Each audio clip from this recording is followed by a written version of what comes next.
जो third stage है ना, वो है ड्रेनिंग एनर्जी स्टोर। अब इसकी तो बहुत ही खराब इफेक्ट है, फिजियोलॉजिकल, बड़ा पेन, इम्यूनिटी गॉन, बार बार इन्फेक्शन होता रहेगा, हेडेक परमानेंट ऑलमोस्ट, डॉक्टर के पास भागते रहोगे, दवाई लेते रहोगे, कोई रिजल्ट नहीं, और पेट में दर्द, और बहुत सारे प्रॉब्लम्स रेगुलर होने लगे। स्लीप डिस्टर्बेंसेस कभी कभी तो ठीक है, होता है, अब बहुत रूटीन में होने लगा। नमस्ते फ्रेंड्स, क्या आपके साथ भी ऐसा होता है कि रात को अच्छे से सो गए थे, 6 घंटे 7 घंटे आराम से, लेकिन सुबह में उठे तो थके से महसूस करते हो, कुछ करने का मन नहीं होता है। मेरे पास ऐसे बहुत लोग आते हैं और उनका एक ही अंडरस्टैंडिंग है, सर रेस्ट पूरा नहीं हुआ, स्लीप पूरी नहीं हुई। लेकिन राज ये है कि स्लीप की प्रॉब्लम नहीं, इनकम्प्लीट रेस्ट की प्रॉब्लम नहीं है, ये स्ट्रेस है, स्ट्रेस मैनेज नहीं कर पाते। चलिए आज ये वीडियो में समझते हैं स्ट्रेस क्या है, स्ट्रेस को मैनेज कैसे कर सकते हैं। पूरा वीडियो देखना, बहुत अच्छा सा समझ में आएगा और मैं कुछ टेक्निक भी बताने वाला हूँ। देखो, लाइफ में स्ट्रेस होना चाहिए या नहीं, ये तो क्वेश्चन बहुत लोगों को है, क्योंकि साइंस नहीं पता ना स्ट्रेस का। स्ट्रेस हमारे लाइफ में बहुत ज़रूरी है, यस मैं रिपीट करूँगा, बहुत ज़रूरी है, लेकिन करेक्ट अमाउंट ऑफ स्ट्रेस। आपको पता है कितना स्ट्रेस हमारे लाइफ में होना चाहिए? अब देखो, अगर लाइफ में स्ट्रेस ही नहीं है तो लेथार्जी आ जाएगी, लो कॉन्फिडेंस हो जाएगा, आइसोलेशन हो जाएगा, और बहुत ज़्यादा स्ट्रेस है ना तो बर्नआउट हो जाएंगे, उत्साह रहेगा नहीं जीवन में। इसलिए मैंने कहा करेक्ट अमाउंट ऑफ स्ट्रेस। बहुत लोगों को तो ये तक पता नहीं है स्ट्रेस एक्चुअली है क्या। देखो, एक फिजिक्स का जो साइंस है उसमें उसको अच्छे से डिफाइन किया। कोई भी ऑब्जेक्ट है, उसके ऊपर प्रेशर क्रिएट करोगे ना तो वो ऑब्जेक्ट जो रिएक्शन देता है वो स्ट्रेस है। क्या आपको पता था? नहीं। अब ह्यूमन बॉडी के ऊपर देखो, हमारे लाइफ में नॉर्मल जो कंफर्ट जोन होता है ना, वहाँ कोई अगर चैलेंजिंग डिमांडिंग सिचुएशन आ गई, प्रेशर क्रिएट हुआ माइंड बॉडी पे, और प्रेशर के कारण हमारा जो बॉडी है ना, हमारा जो साइकोलॉजी है ना, हमारा जो इमोशंस है ना, वो जो रिएक्ट करता है, वो ह्यूमन बॉडी के लिए, ह्यूमन मैकेनिज्म के लिए स्ट्रेस है। अब क्या रिएक्शन ज़रूरी है? बिल्कुल ज़रूरी है। अब सोचो, अगर आप जब जन्म लिया था 3 फीट 3 kg का एक बॉडी था हमारा, अगर मस्कुलर स्ट्रेस नहीं होता, फिजिकल बॉडी में स्ट्रेस नहीं होता, क्या है इतने बड़े ह्यूमन बॉडी डेवलप हो सकता है? नो। तो स्ट्रेस कितना इम्पोर्टेंट है। सेकंड, कि आपने स्टडी किया, बिजनेस किया, पर्सनल और प्रोफेशनल लाइफ में बहुत सारे इंटरेक्शन किए, कम्युनिकेशन में स्ट्रेस बढ़ा, तभी तो आप इतने डेवलप हुए पर्सनल लाइफ में, प्रोफेशनल लाइफ में। तो without stress there is no growth and development. आगे बहुत इम्पोर्टेंट मैं बात कर रहा हूँ, क्योंकि इसको समझोगे नहीं तब तक मुश्किल है। आपको पता है स्ट्रेस के 3 टाइप है। एक है न्यूट्रल, कोई प्रॉब्लम नहीं है। दूसरा है पॉजिटिव, फायदे वाला स्ट्रेस। थर्ड है नेगेटिव, नुकसान, टेंशन वाला स्ट्रेस, ये नेगेटिव स्ट्रेस है। देखो, नॉर्मल लाइफ में क्या होता है, सुबह में आप उठे, अच्छे से तैयार हो गए, अपना नित्यक्रम पूरा किया, जॉब या स्टडी या पर्सनल प्रोफेशनल लाइफ कर लिया, रात को वापस घर पे आए, जैसे सुबह में उठे थे वैसे normal, it is neutral stress, no change, कोई प्रॉब्लम नहीं है।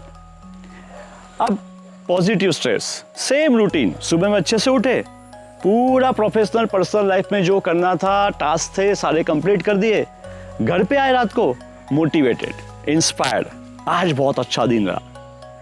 नेगेटिव स्ट्रेस का क्या इम्पैक्ट होता है?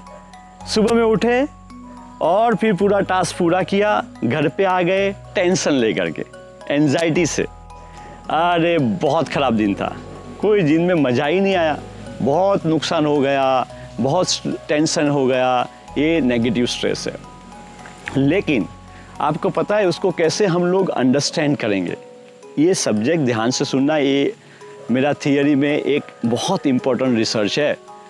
यहाँ जो है ना स्टेज है स्ट्रेस के, लाइफ में स्टेज नहीं समझोगे तो उसको मैनेज कैसे करोगे? स्टेज क्या होता है? पहला जो स्टेज है उसको कहते हैं मोबिलाइजिंग एनर्जी स्टेज। सुबह में उठे, कोई भी डिमांडिंग चैलेंजिंग सिचुएशन आ गई पर्सनल प्रोफेशनल लाइफ में, आपने वो टास्क कंप्लीट कर लिया, रात को आ गए नॉर्मल मोबिलाइजिंग एनर्जी, यानी शरीर में जितनी एनर्जी थी, मन में जितना उत्साह था, वो ठीक से काम कर लिया और रात को वापस normal. No impact, no physiological, no psychological impact, बिल्कुल normal mobilising energy stage. Now second stage बता रहा हूँ, कंज्यूमिंग एनर्जी स्टेज। सुबह में उठे, पर्सनल प्रोफेशनल टास्क से सारे कंप्लीट कर लिया आपने। अब प्रॉब्लम क्या हो गई? ड्रेन हो गए, थोड़ा टेंशन बढ़ गया, कंज्यूम कर लिया आपने एनर्जी को। डिमांडिंग सिचुएशन तो आपने सक्सेसफुली टेक ओवर कर ली, लेकिन एनर्जी कंज्यूम हो गई। और कंज्यूम एनर्जी के बाद उसको जैसे मोबाइल को रिचार्ज करते हैं, आपने रिचार्ज कर ली, लेकिन फिर भी उसकी कुछ ना कुछ आफ्टर इफेक्ट रहती है। कभी कभी पेन, बैक पेन, नेक बहुत कॉमन है, आईटी इंडस्ट्रीज में तो बहुत कॉमन है ना। आइस में प्रॉब्लम, कभी कभी नींद नहीं आना, हार्ट बीट्स बढ़ जानी, टेंशन बढ़ जाना, कभी कभी रेयर केस में थोड़ी बहुत दवाई ले ली, इधर उधर कर लिया, ठीक हो गए, सो गए, दूसरा दिन शुरू हुआ। ये सेकंड स्टेज है। लेकिन थर्ड, आजकल लोग ये थर्ड स्टेज में ज़्यादा जा रहे हैं। आप ज़रूर वीडियो में कमेंट करना, पर्सनल अपने एक्सपीरियंस में आपको पर्सनली रिप्लाई भी करूँगा, क्योंकि ये डायग्नोस करना थोड़ा टेक्निक वाला मामला है, थोड़ी टेक्टिक्स चाहिए वहाँ। जो थर्ड स्टेज है ना, वो है ड्रेनिंग एनर्जी स्टोर। अब क्या हुआ?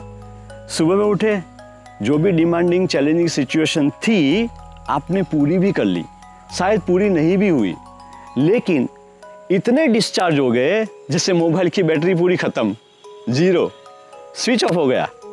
आप स्विच ऑफ हो गए, ड्रेन आउट हो गए, बर्न आउट हो गए। अब इसकी तो बहुत ही खराब इफेक्ट है, फिजियोलॉजिकल, बड़ा पेन, इम्यूनिटी गॉन, बार बार इन्फेक्शन होता रहेगा, हेडेक परमानेंट ऑलमोस्ट, डॉक्टर के पास भागते रहोगे, दवाई लेते रहोगे, कोई रिजल्ट नहीं, और पेट में दर्द, और बहुत सारे प्रॉब्लम्स रेगुलर होने लगे। स्लीप डिस्टर्बेंसेस कभी कभी तो ठीक है, होता है, अब बहुत रूटीन में होने लगा।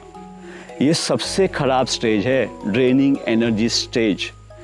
ध्यान से रखना दोस्तों, अगर आप ये स्टेज में है ना, तो तुरंत डॉक्टर के पास तो ठीक है, आप जाओगे ही जाओगे, बट मेंटर ढूंढना पड़ेगा, मेंटर, बिकॉज ये मेडिसिन से क्योर होने वाली चीज़ नहीं है।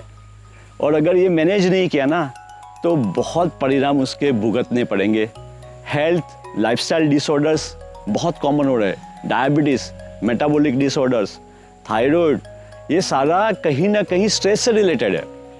ये तीन जो स्टेज है ना, आप ज़रूर अपना इंट्रोस्पेक्शन करना और मुझे कमेंट में भी लिखना, मैं उसको रिप्लाई करूँगा पर्सनली, डोंट माइंड, बिल्कुल प्रेम से बताना, मैं प्रेम से जवाब देता भी हूँ।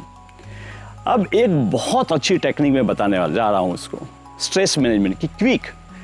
ये जनरल टेक्निक है, पर्सनल टेक्निक थोड़ी डिफरेंट हो सकती है, वो भी मैं आपको बता सकता हूँ, आप कमेंट करना। तो जनरल टेक्निक में क्या है, सबसे सिंपल टेक्निक है ब्रीदिंग।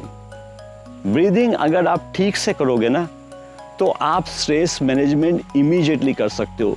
और ये जनरल है, it is applicable to all, and कभी भी कर सकते हो, कभी भी, एनी टाइम, कोई स्पेसिफिक नहीं सुबह में उठो करो, नहीं, जब आप चाहो चेयर पे बैठ के करो, कोई ज़रूरत नहीं योगा मैट भी लगाने की।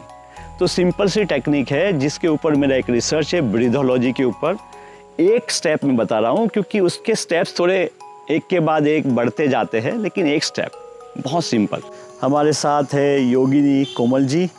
कोमल जी, आपका स्वागत है। Thank you. आप सभी को स्ट्रेस मैनेजमेंट की टेक्निक दिखाने जा रहे हैं। सो स्टार्ट करते हैं। आप नॉर्मल बैठ जाओ, जैसा आपको कंफर्टेबल लगे, ज़्यादा ज़बरदस्ती से मत बैठना, आराम से बैठना। एंड क्लोज योर आइज़, आंखें अच्छे से बंद कर लो। ये टेक्निक में आपको ब्रीद आउट जो करना है वो मुंह से करना है। सो स्टार्ट करेंगे पहले ब्रीद आउट से। Remember always breathe out first, blow करना है। पहला पार्ट शॉर्ट रहेगा, थोड़ा पोज रहेगा, फिर दूसरा पार्ट रहेगा लॉन्ग। आप कोमल जी कंटिन्यू करिएगा। श्वास भरनी है नोस्ट्रिल से, और वो सिंगल पार्ट में। जब जब ब्रीद आउट करते हैं तो शरीर धीरे धीरे ड्रॉप करना है, एब्डोमेन थोड़ा अंदर पुश करना है, चेस्ट थोड़ी ड्रॉप करनी है, थोड़ी गर्दन भी ड्रॉप करनी है।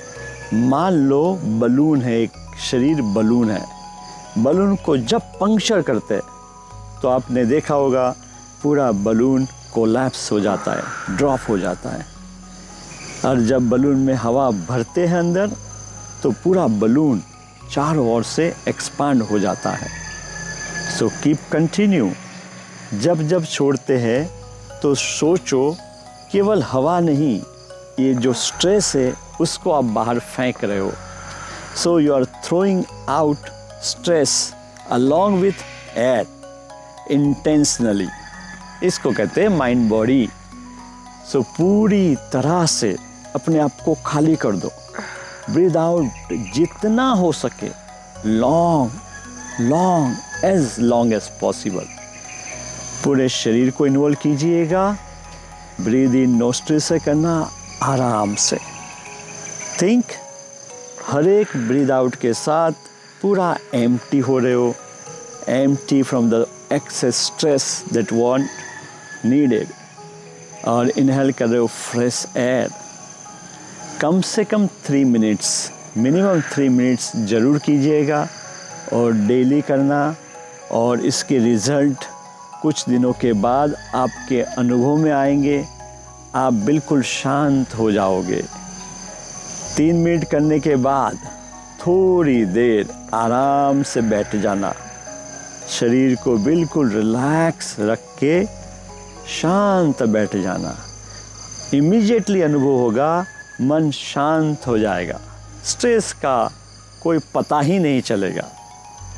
और इसको एक और चीज़ मैं ऐड करता हूँ, माइंड बॉडी से करना। केवल मुंह से मत करना, सोचना कि जो स्ट्रेस भरा पड़ा हुआ है ना, जो टेंशन आपने लेके रखा है ना पूरा दिन, वो निकल रहा है। केवल हवा नहीं, स्ट्रेस, टेंशन, एंजाइटी, पूरा दिन का जो नेगेटिव इम्पैक्ट है उसको रिलीज करो और धीरे से श्वास भरो। फ्रेंड्स, मेरे बहुत सारे काउंसलिंग किए हुए हैं, बहुत लोगों को मैंने मेंटर किया हुआ है। केवल 3 या 5 मिनट तक ये ब्रीदिंग जो करता है ना, वो बिल्कुल रिलैक्स हो जाता है। इवन जो पील्स होती है ना, एंजाइटी पील्स जिसको कहते हैं, स्लीपिंग पील्स, वो इतना जल्दी इम्पैक्ट नहीं करेगी जितना जल्दी ये ब्रीदिंग आपके ऊपर इफ़ेक्ट लेके आएगा। सो आप सभी को स्ट्रेस मैनेजमेंट के लेके मैं फिर से आपको कहता हूँ कि ज़रूर अपने आप का इंट्रोस्पेक्ट करो, कमेंट करो, वर्कआउट करो। ब्रीदिंग तो बहुत सिंपल है, any time you can do it. Thank you very much. You are welcome in Yog Bliss. Stay connected with Yog Bliss and for blissful community. Thank you.